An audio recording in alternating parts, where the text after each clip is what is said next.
자, 사도 바울은 빌립보 교회 성도들이 그냥 머무는 어떤 한 지점에서 정체되고 그 자리에서 그냥 막연한 신앙생활을 하는 것을 절대 그러지 않기를 지금 바랬습니다. 그리고 사실 빌립보 교회는 바울이 봤을 땐 가장 이상적인 그러한 온전한 교회예요. 그리고 빌립보 교회의 성도들의 상태는 아주 좋아요. 그래서 1장 25절에도 분명히 이랬습니다. 1장 25절에 너희 믿음의 진보와 기쁨을 위해 내가 너희 모두 함께 머물러 있을 것을 확신한다. 그러니까 빌립보 교회는 영적으로 사실은 계속 성장하고 있었고 또 어떤 교리적인 그러한 오점이 없었고 또 빌립보 교회 자체가 또 어떤 하나님의 사랑을 잊어버리고 차갑고 그저 죽은 정통을 붙잡은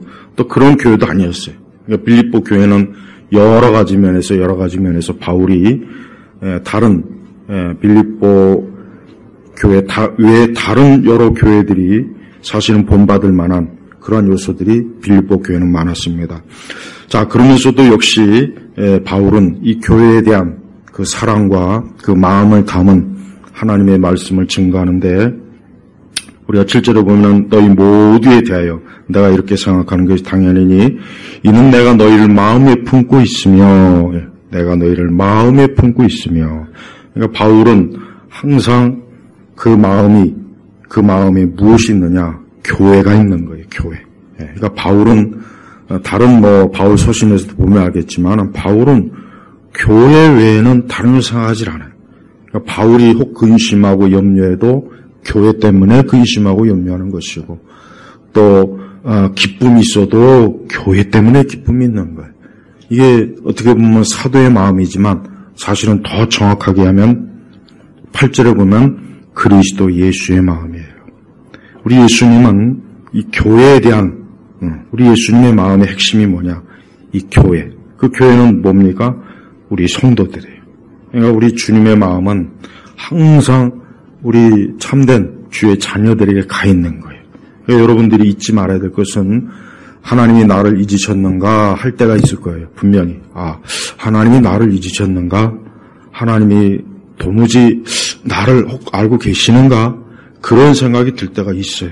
사실 있습니다. 종종 있어요, 사실은. 그러나 그때 절대 잊지 말아야 됩니다. 우리 예수님의 마음은 항상 우리 성도에게 가 있어요. 이게 우리 주님의 마음이에요. 왜 그렇습니까? 우리 주님께서는 그 십자가의 피로 우리를 샀다 그랬어요. 예수님은 다른 거로 예수님의 십자가의 피로 그 값으로 우리를 하나님의 자녀로 양자로 주의 자녀로 삼은 거예요. 이거는 그냥 일반적인 게 아니야. 옛날 사람들은 어떤 사람과 사람 사이에 동맹을 맺을 때 가장 극적인 게 뭐냐? 피로 맺은 거예요. 피로.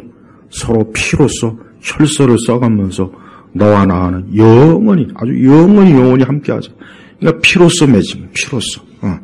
이 피로써 맺은 게 가장 하여튼 이 사람들 사이에 최고의 이 굳건한 이 결속이 이 피로 맺은 거예요. 피라고 하는 것은 생명이거든요. 구약성에 뭐라고 했습니까? 생명, 피에 있다 그랬어요. 벌써 이 피라고 하는 것은 이거는 사람이 가장 자기의 정체성을 드러내는 이 본질적인 거예요. 그러니까 그 피를 가지고 서로 언약을 맺었다.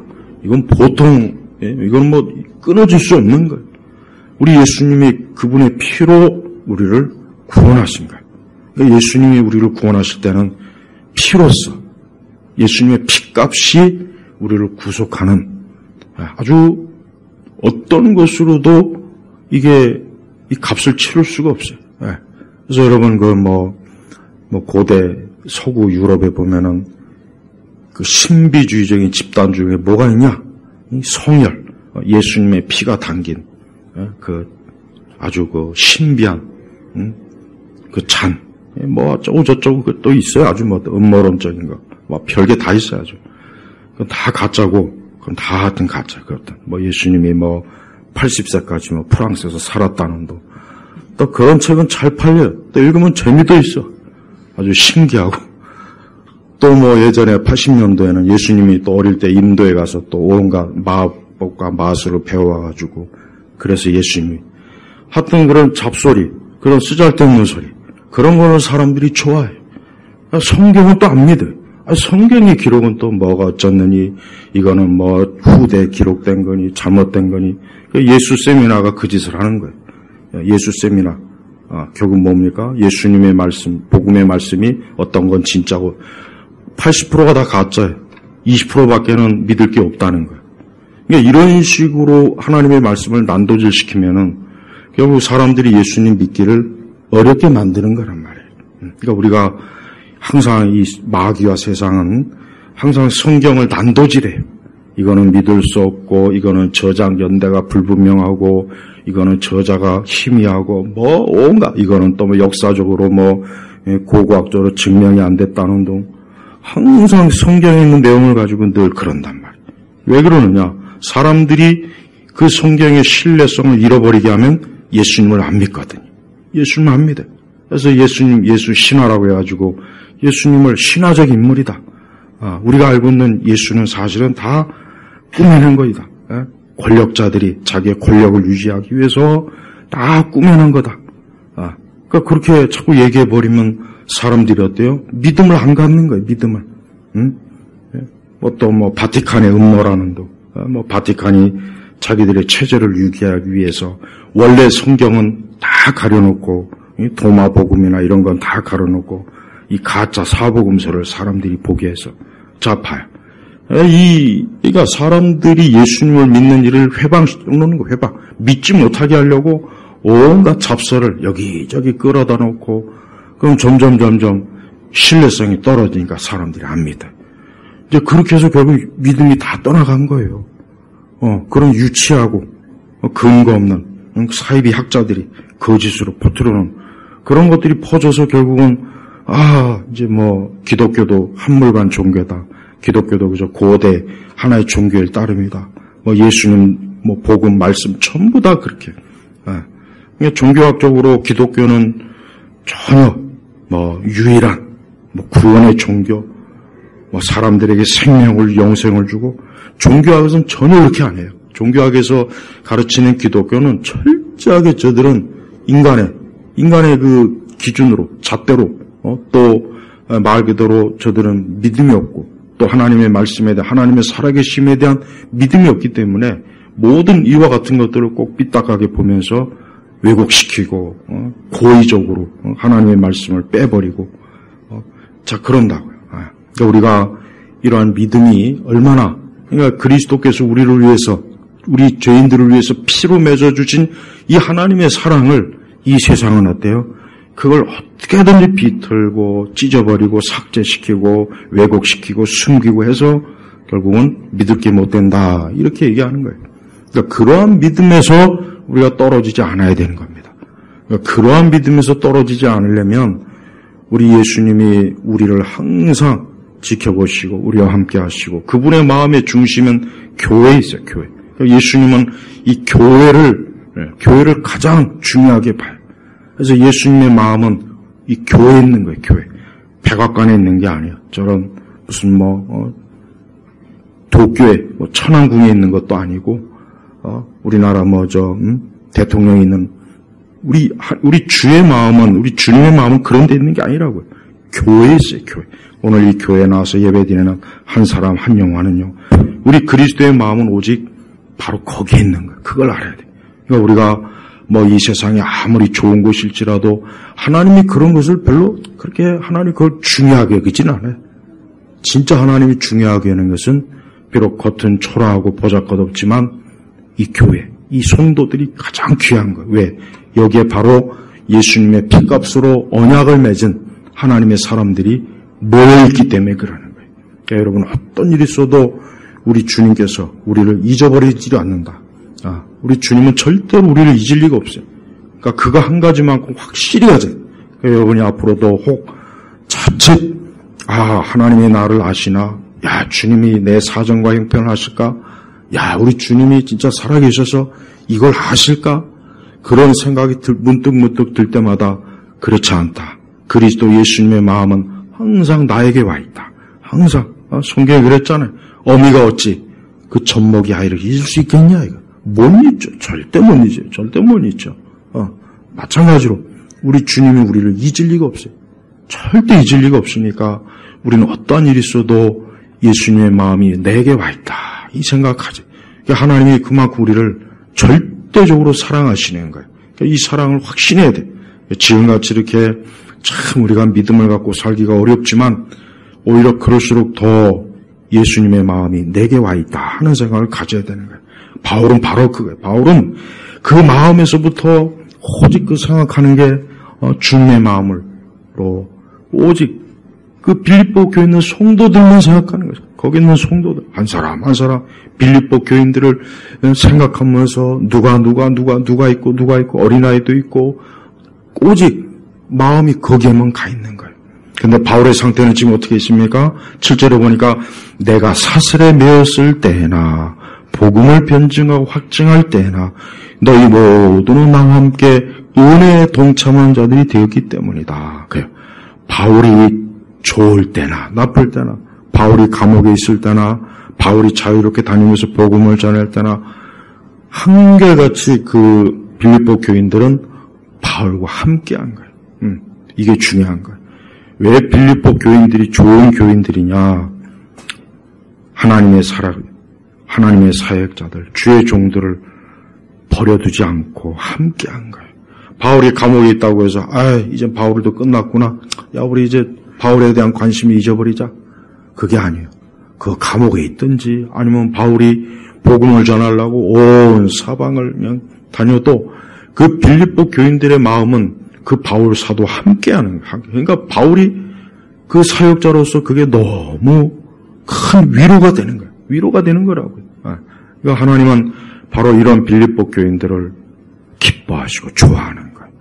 하나님께서 자기의 종들을 보낼 때 그들이 그 복음을 전하는 것으로 많이 고생하고 어렵고 외롭고 쓸쓸하고 또 감옥에도 갇히고 온갖 험한 꼴을 당하지만 그때 성도들이 그때 신자들이 그런 사역자를 버리지 아니하고 끝까지 함께한다는 그를 위해서 기도하고 그들을 위해서 후원하고 그들을 굳건히 복음의 사역을 할 수 있도록 계속해서 뒷받침하고 바울이 그게 너무 좋은 거예요. 그게 좋으니까 빌립보 교인들한테 항상 거기에 대해서 어때요? 바울이 좋아하는 마음을 지금 가지고 있는 것입니다.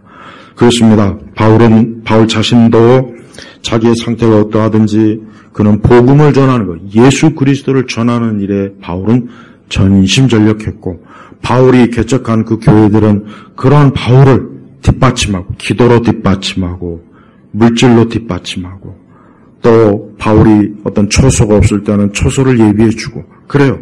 벌써 이미 초대교회는 우리 예수님은 비록 물론 승천하셨지만 그러나 그 사도들이 이 땅에 아직은 사도들이 있으면서 그 복음을 계속 전하는 거예요. 다만 사도들이 복음을 전하는 그 환경은 너무 나빠요. 너무 나빠요. 왜?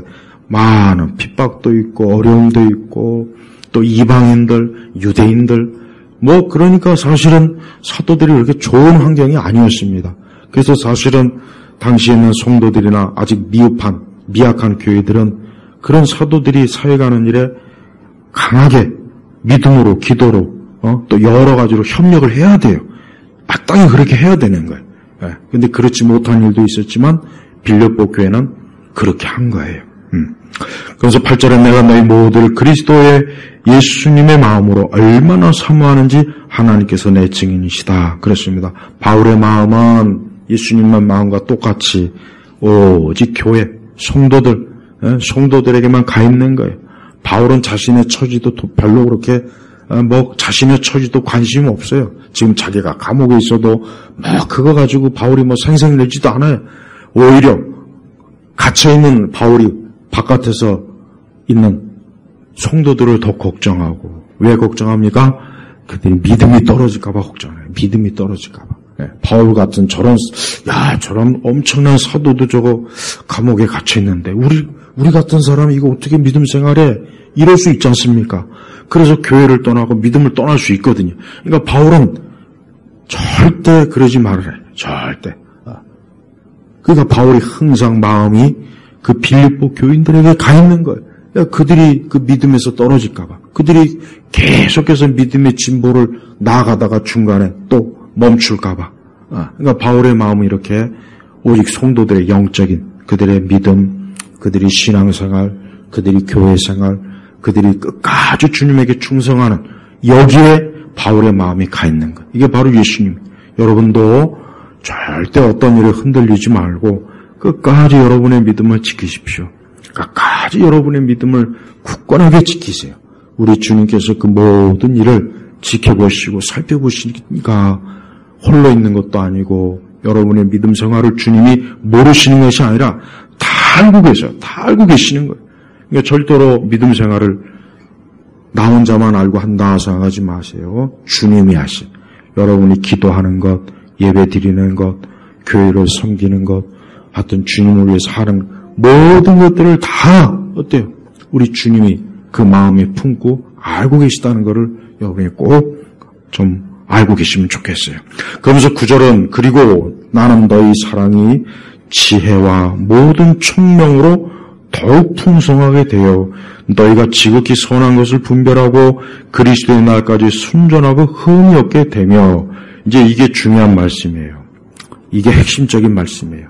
여러분 신앙생활이라고 하는 것은 그저 내가 뭐 주님으로 해서 기뻐하고 그냥 주님으로 인해서 축복을 누리고 그것만이 신앙생활인 줄 알고 있는 우리 한국교회 대부분의 그 성도들의 그 문제가 바로 여기에 다 있어요. 뭐냐? 바울은 뭡니까? 그래요. 빌립보 교회 성도들이 여기 뭐라고 그랬습니까? 지혜와 모든 총명으로, 이 지혜는 뭐냐? 하나님의 말씀을 뜻하는 거예요. 또 총명은 뭐냐? 총명은 뭐냐? 하나님의 말씀으로 실천적인 신앙을 얘기하는 거예요. 이 두 가지가 있어요. 그러니까 바울은 그냥 예수님 잘 믿어라.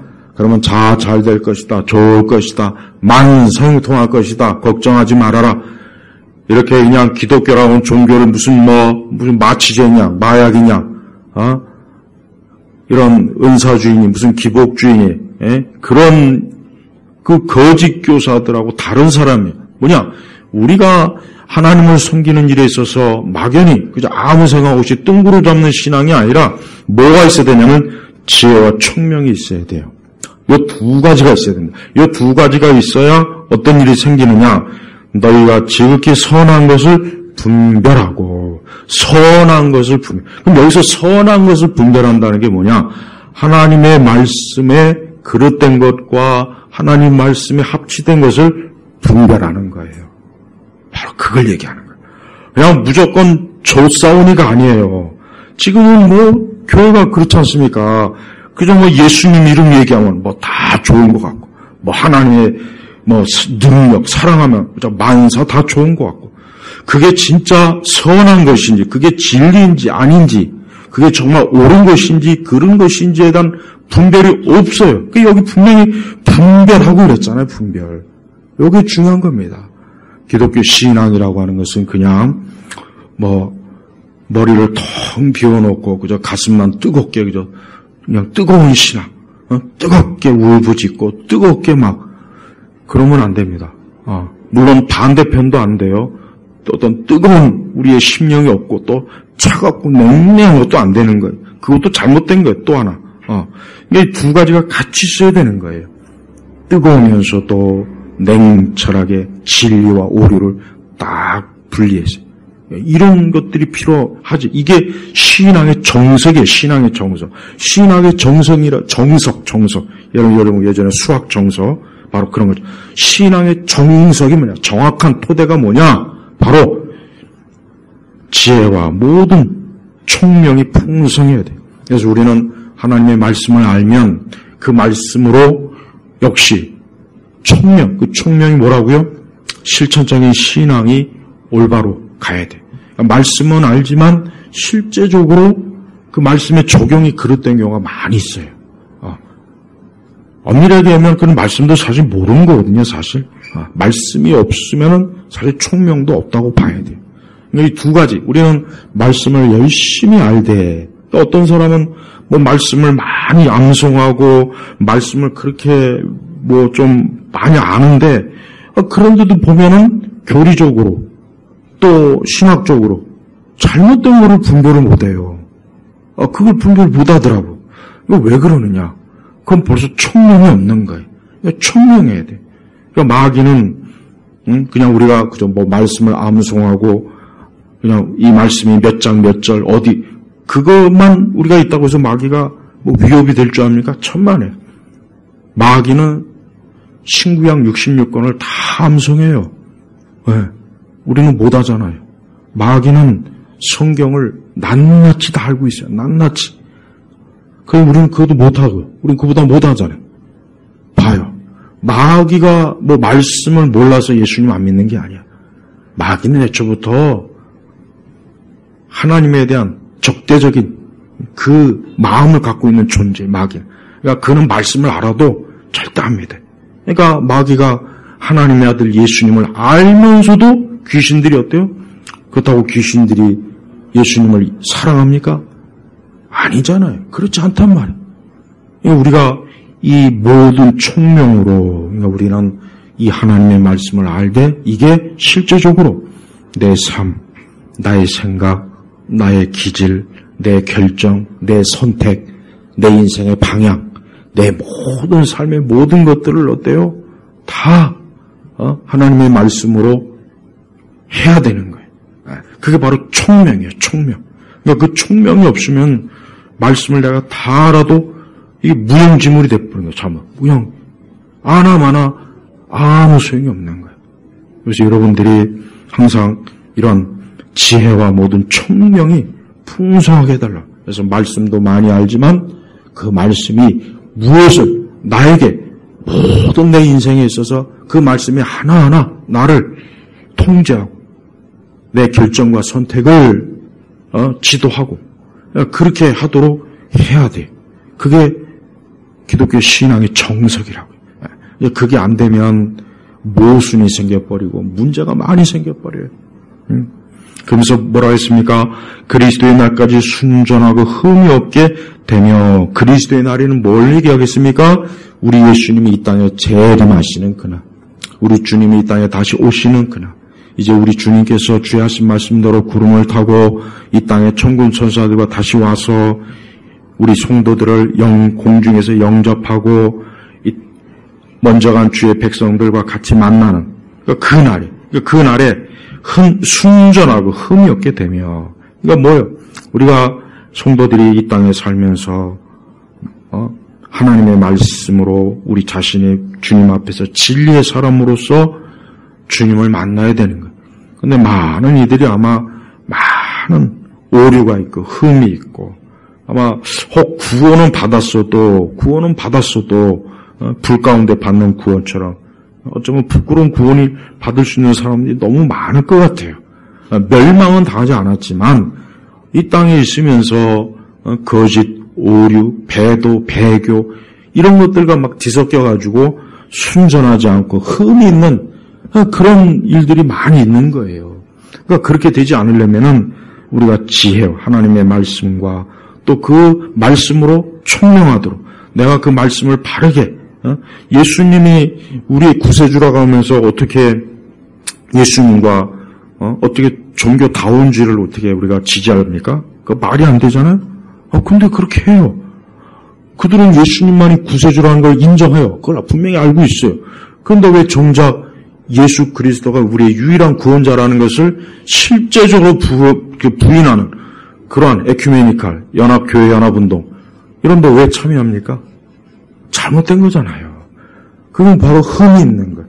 더러운 거예요. 순전하지 못한 거예요. 그러니까 그리스도의 신부가 되려면 이렇게 순전하고 흠이 없도록 어때요? 노력을 힘써야 되는 거예요. 근데 많은 사람들이 분명히 예수님을 구원자로 예수님을 하나님의 아들로 또 예수님을 어쨌든 믿는 그 믿음을 가지고는 있는데 문제는 너무 흠이 많아요. 순전하지 못해요. 많은 이단적인 교리가 섞여 들어와 있고 잘못 알고 있는 신앙의 지식이 또 너무 많고 또 잘못된 실천 신앙을 가지고 또 이상한 또 신앙생활하는 사람도 많고 여러분 우리가 하나님을 찬양하고 주님을 높이고 기도하는 거, 그건 나쁜 건 아니에요. 그건 죄가 되는 건 아닙니다. 그러나 그것을 어떤 방식으로 하느냐에 따라 또 이게 달라져 버려요. 성령춤을 춘다든가, 난 그 성령춤을 보면은 진짜 머리가 진절머리가 나요. 저게 기독교면은 난 절대 교회 안 나갔다. 이 생각이 딱 들어와, 이 생각. 그러니까 제발 기독교를 천박하게 자꾸 보여주니까 사람들이 싫어하는 거예요. 특히 젊은 사람들은 그런 걸 싫어하거든요. 젊은 사람들은 이 구차고 이런 걸 싫어한단 말이에요. 옛날 사람들이야 고생을 많이 했으니까 그런 거 봐주시긴 하지만, 지금 사람들은 어떤 것이든 간에 그게 촌스럽고 천박하고 부끄럽고 그러면 싹 거절해. 돌아보질 않는다고. 그게 우리 세대 사람들이, 젊은 사람들이 가지고 있는 취향이라고요. 그러면은 기독교라고 하는 것도 그래요. 기독교라는 게 무슨 이상한 짓을 하자는 것이 아니라, 그런 부끄럽고 추한 짓 하려면 안 되죠. 방언으로 그냥. 여러분, 방언하는 거 보면 나도 아무리 나 어릴 때부터 교회 다니고 그런 거 많이 봤지만, 여전히 그냥, 아주 그냥 거부감이 확 올라. 진짜 올라. 역겨워요. 진짜 역겹다고. 저 교회 사람들 미쳤나봐, 저거. 나도 이러는데. 교회 안 다니는 사람들이 그걸 보면 무슨 생각하겠냐고, 그거를. 성경에도 나와 있잖아요. 알아듣지도 못할 방언하는 외인들이, 너희들 미쳤냐, 술 취했냐, 저것들. 성경에도 이미 나와 있잖아요. 근데 왜 지혜롭게 처신을 못하냐고. 그렇게 방언하고 싶으면, 어디 땅 파놓고 거기다 고개 숙여놓고 해라고. 혼자. 기독교가 오순절 은사주의 때문에 우리나라는 기독교가 이 삼류 종교가 돼버렸어요. 삼류. 오순절 은사주의 때문에 삼류 종교가 돼버렸다고, 기독교가. 설령 자기가 종교를 선택해도 불교나 천주교 하지 개신교는 안 가겠다 이거야. 왜? 맨날 그냥 쓰러졌다 넘어졌다 입에 거품 물고 알아듣지도 못하지. 그러니 누가 그걸 좋아하겠냐고요, 누가. 알아듣는 말로 기도하고, 알아듣는 말로 복음을 전하면 되는 거예요. 왜 자꾸 그 혀꼬부라져 방언하냐고, 방언. 나 정말, 이 방언은 좀 교회에서 빨리 정리를 해야 돼요, 목사님들이. 그거 방언하지 말라고. 왜, 그럼 또 방언하지 말라면 또 성령을 제한한다 그러네, 또. 나한테는 또 성령을 부정한다네요, 또. 이단이래, 이단. 성경에 그런 게 어디 있습니까? 아주 그 방언만 없어져도 좋겠어요. 방언만 제발 좀 이 교회에서 빼내가도 상당한 이 독을 빼내는 거예요. 제발 여러분, 그런 이상한 거 하지 마세요. 그거 한다고 해서 더 좋을 거 없어요. 그거 없다고 해서 교회가 무너지는 일이 없다고요.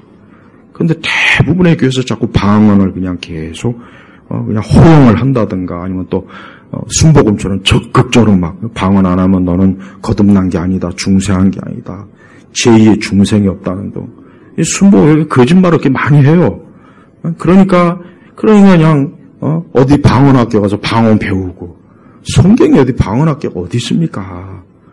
도대체 성경에 방언학교가 어디 있냐고요.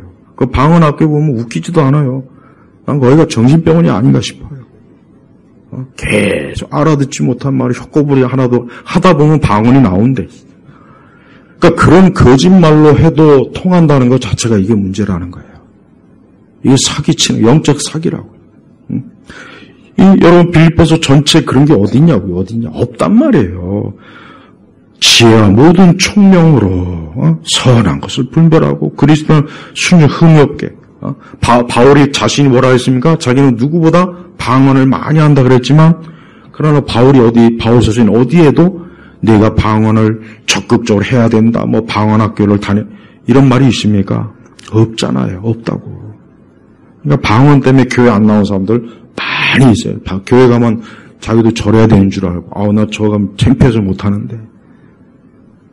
제발 좀 무엇이 그리스도에게 어울리는지를 알고 좀 신앙생활을, 무엇이 예수님에게 전혀 어울리지 않는 그런 신앙생활로 하면서 나는 예수님 믿는다 그러면 그거 어떻게 되겠습니까? 그게 잘못된 거라고요. 그게 더럽혀지는 거고 흠이 있는 거예요. 응? 그래서 11절은 뭡니까? 예수 그리스도로 말미암아 의의 열매가 가득하여 그랬죠. 의의 열매가 가득하여. 방언이 가득하여가 아니고 성령의 무슨 뭐 이상한 이적과 치유가 가득하여가 아니고 의의 열매가 가득하여. 여러분들 제발 이상한 무슨 치유, 무슨 뭐 능력, 무슨 표적 사역, 뭐 방언, 입신, 환상 이런 데 취급하는 데는 절대 가지 마세요. 그런 데는 안 가는 게 좋습니다. 그런 교회는 절대로 하나님 기뻐하시는 그런 말씀이 없어요. 교리도 없고, 참된 총명이 없어요. 총명. 지혜도 없고. 그러니까 그렇게 오류가 많은 것들로 아주 똘똘 뭉쳐 있어요. 근데 또 그런 곳에 사람이 또 많이 모입니다. 인간은 인간은 영적으로 종교를 떠날 수가 없어요. 그러니까 타락한 본성은 좋은 종교를 싫어하고 나쁜 종교를 좋아해요. 그러니까 통일교 봐요, 통일교. 여러분, 통일교, 그거 제대로 진짜 알고 있는 사람이 있습니까? 통일교 보면 피가르민이 뭐 이상한 짓도 하고, 합동결혼식도 하고, 합동결혼식도 그게 그냥, 아니, 동물을 짝을 지어줘도 서로 맞춰서 짝을 지어주는데, 이건 사람이, 야, 너 얘하고 결혼해. 이게 무슨 개나 고양이도 그렇게는 안 시킬 것 같아. 근데 이것들은 합동결혼식, 대규모 막 몇만 쌍, 몇천 쌍, 알지도 못하는 사람이 하루아침에 합동결혼식 해가지고 아내와 남편이 되고 또 이게 정상적인 부부 결혼생활이 안 돼요. 이 통일교는. 근데 사람들이 거기 빠지는 거 봐요. 신천지도 지금 문제가 큽니다. 얘네들 또 모여가지고 또 이상한 짓 또 하더라고요. 근데 젊은 애들이 너무 많이 빠져있어요. 거기 보면 젊은 애들이. 젊은 애들이 얘들이 큰일이에요.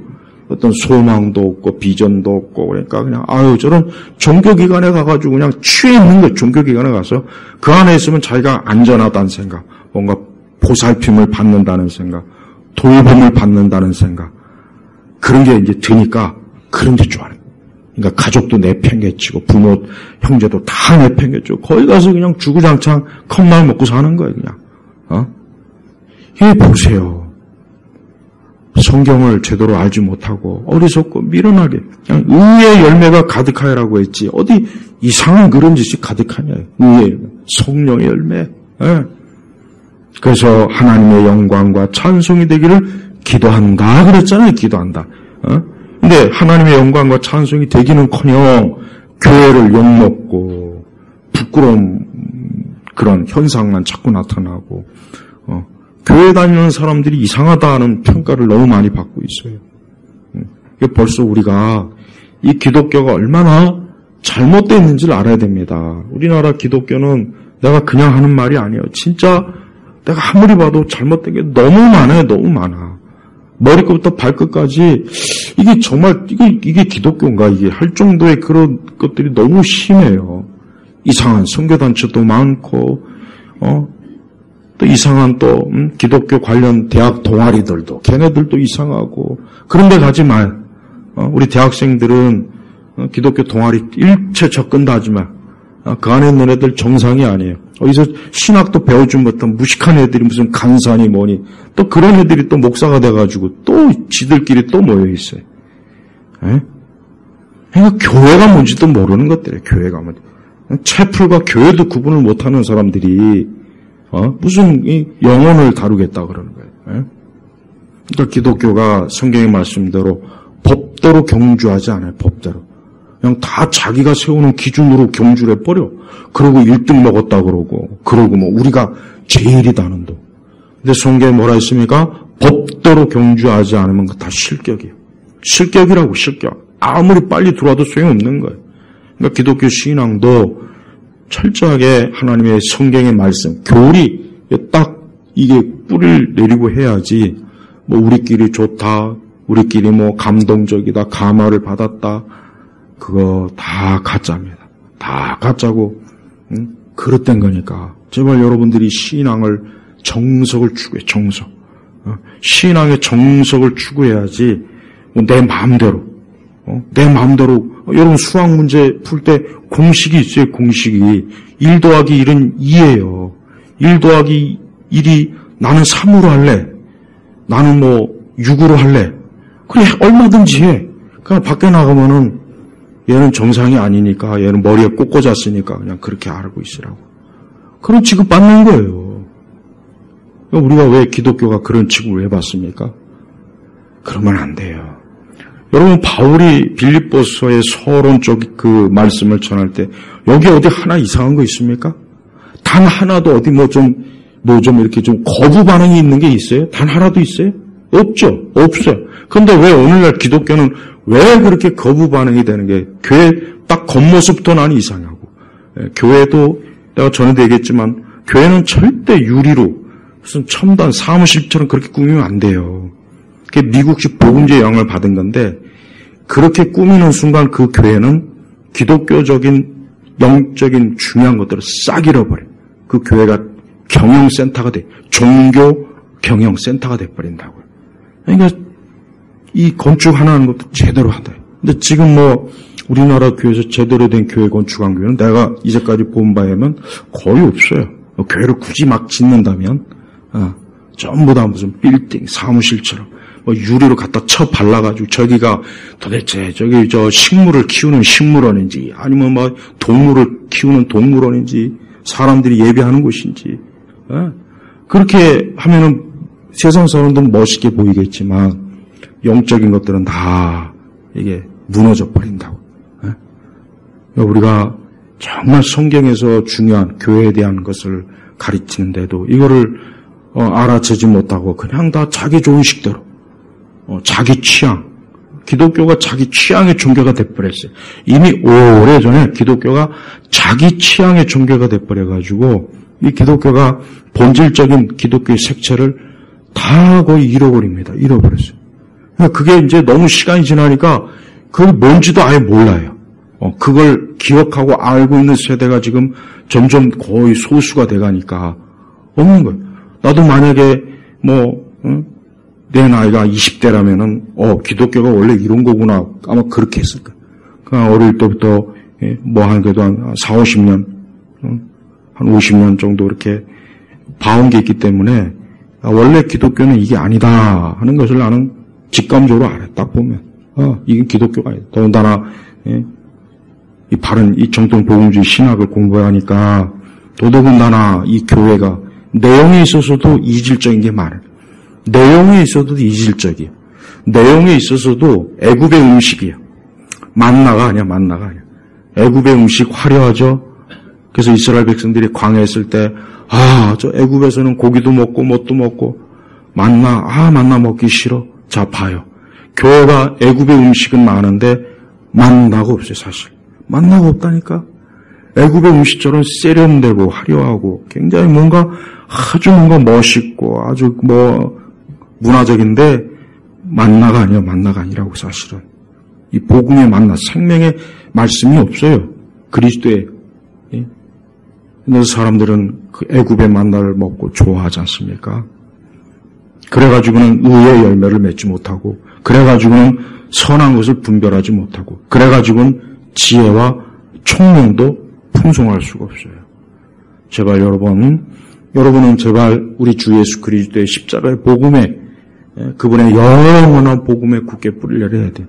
여러분을 죄와 사망과 저주에서 해방시켜주고 여러분을 정말 하나님 나라로 이끌고 여러분을 진정 그 영혼을 구속한 그 예수님의 복음에 뿌리를 내려야지. 제발 좀 애굽의 만나를 좋아하지 마세요. 애굽의 만나는 저는 딱 보면 저건 애굽의 만나인데 그냥 약간 이스라엘의 양념을 좀 쳤을 뿐이지 실제적으로 애굽의 만나, 애굽의 음식이라고요. 그런 애굽의 음식 좋아하지 마세요. 만나 투박하지만 위에서 주신 음식은 만나지. 하나님은 만나를 먹으라고 광야에서 40년 동안 주셨지. 하나님께서 맘만 먹으면 하나님의 애굽의 음식 매일매일 버거킹이 될 수 있어요. 매일매일 피자 쏟아내고 통닭치킨 있는 거 없는 거 하늘에서 그거 못할 것 같습니까? 하지만 하나님 그렇게 하지 않아서 만나를 먹어라. 천사들이 먹는 만나를 먹어요. 이 복음, 만나 자체가 예수님이에요, 예수님. 그 만나는 예수님을 상징하는 거예요. 제발 우리 성도들 지금같이 이렇게 정말 혼란스럽고 정말 이게 순전한 복음, 복음의 이 말씀이나 메시지가 어디에 가서 들을 수 있던 시대가 이미 지났어요. 수십 년 전에 지났다고요. 그러니까 교회 온다고 해서 영혼을 구원 보장받을 수 있는 시대가 오래전에 지났다고요. 오래전에. 제발 여러분 그런 어리석은 때 눈 돌리지 말고 오늘 이 귀한 이 빌립보서의 이 서론에 보면 우리 바울 사도가 얼마나 우리 예수님의 그 모든 사랑, 총명, 지혜, 의의 열매 이게 얼마나 풍성합니까? 우리 교우들이 전부가 다 이런 순전한 정말 주님 앞에 섰을 때 그리스도의 말까지 순전하고 흠이 없게 되는 제발 그런 성도로서 끝까지 제발 가시기를 주의 이름으로 축복합니다. 기도하겠습니다. 아버지 하나님 감사합니다. 오늘 이 시간에도 빌립보서의 말씀, 서론의 말씀을 오늘까지 살펴보았습니다. 우리 온 성도들이 또 이 말씀을 듣는 누구라도 참으로 의의 열매를 맺고 지혜와 총명이 가득해서 참 주님 오시는 그날까지 순전하고 흠이 없는 그리스도의 신부로 주 앞에 모두 서게 하시옵소서. 예수 그리스도의 이름으로 기도 올렸습니다. 아멘.